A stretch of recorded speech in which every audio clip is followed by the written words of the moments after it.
I learned that the reason why my kids were going to 3 months of school and 1 month off was because of the schools and the flatlands were overcrowded. And I saw a map that Matt and Liz show parents like myself, and I can tell you, I really remember in my mind with so much pain that was like a slap in my face to see the map, that the kids in the hills whom I love were doing much more better academically, and they were having, the max of the kids were 369 kids in one of the schools, the largest ones, versus 1,471 at Harton School where my kids were. So I was like, what can I do? And that was the beginning of how I got involved. I got so on fire. I was like, I believe to this point now that things continue happening right in our faces, and we allow that to happen, and I'm not willing to be on the other side where I just look and see, and I'm fine with that. Again, I knew it, that something was going on, and I have to tell you, it is hard for me to share because my son was kindergarten, first grade, and I pushed in the school, there is something going on with my son, there is something going on with my son. I pushed the district to test my son for some kind of special needs. This is really hard for me because my son really internalized that there was something wrong with him.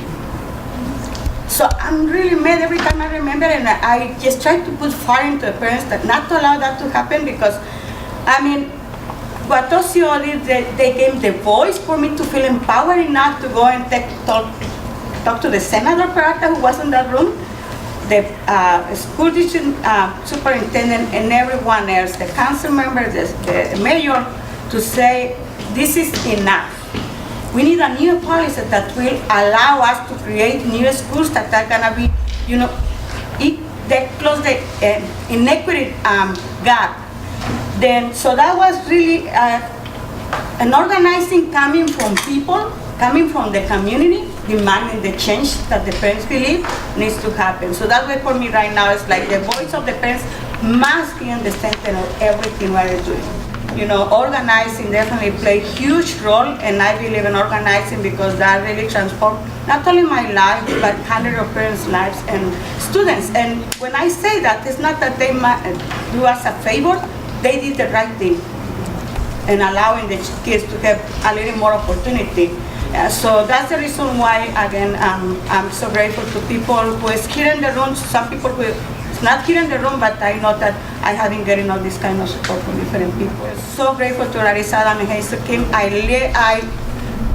Besides OCO, they were the people who helped my life to be transformed because of my child.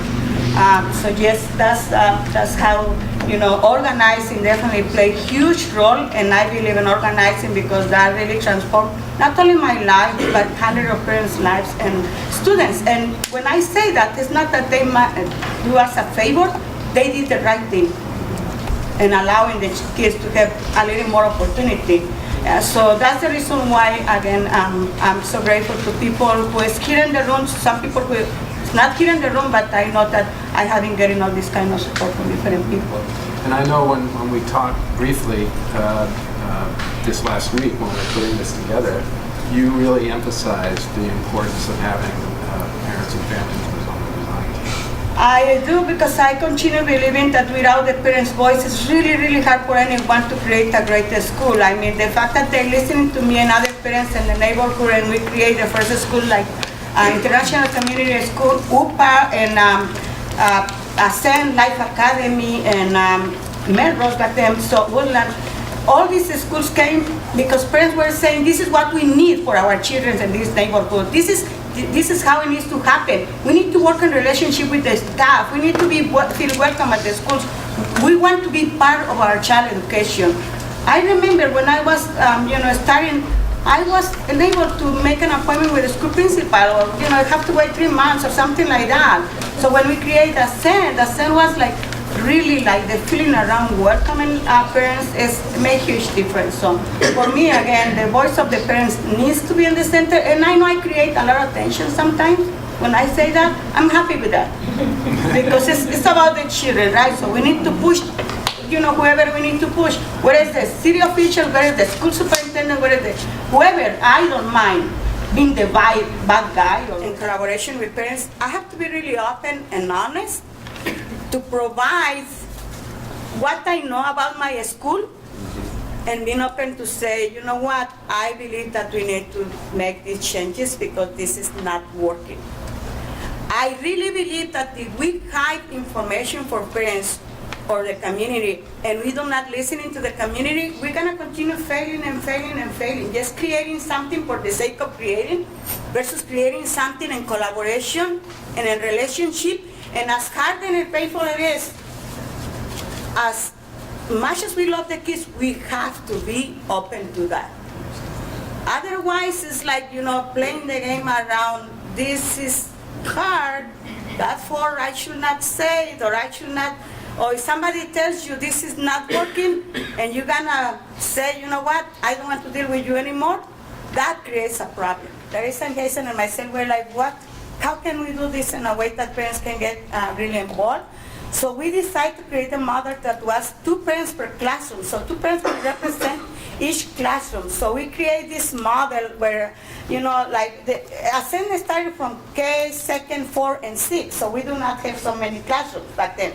But we had like 20 plus parents coming together once a month and really talking about things that were working, things that were not working. Parents helped Jason to prepare the presentation for parents around report cards and how the school was, working, or wherever the areas that were good for the kids, that were kids very successful, and the areas that were not.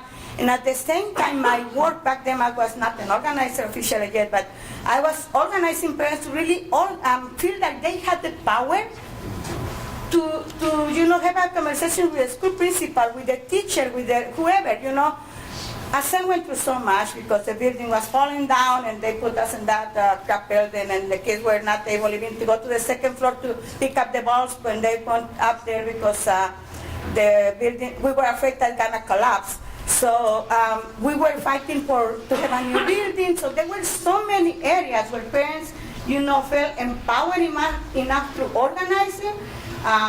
Liz was really helpful in helping me to help parents to feel like they were empowered as I was. So they start to create this committee, and they will come once a month. And the struggle around having a new building was really hard. They promised us 3 years, and they went to 6 years, I guess. But that was because of the parents were always organizing around, having the new building.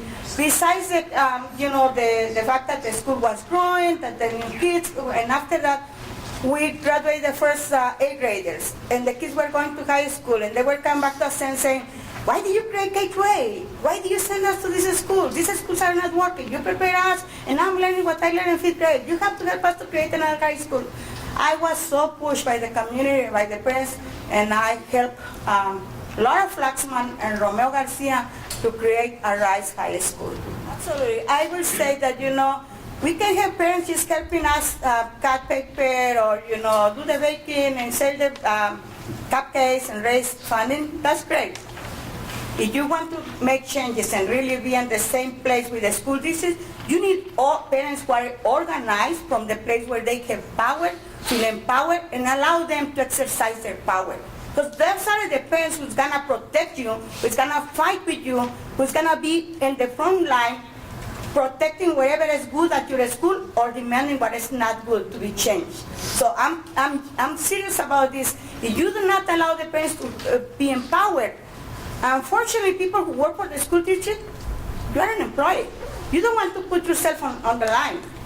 So just allow the parents to do what they know how to do. But allow organizations who organize around this to build the power. You're not gonna regret. Don't be afraid. When parents know how to organize and how to do, they will do the right thing for your kids, for the kids. You want, as an educator, you want to be successful. That's the same thing the parents want. There is no parent who wants their kids to be, a loser or fail. We all want the same thing. Let us work together. Let us work together, but let us be transparent. Don't use parents. I just hate when I go to places where people, I see parents being used. And this is not okay. This is not okay. I mean, that's my opinion.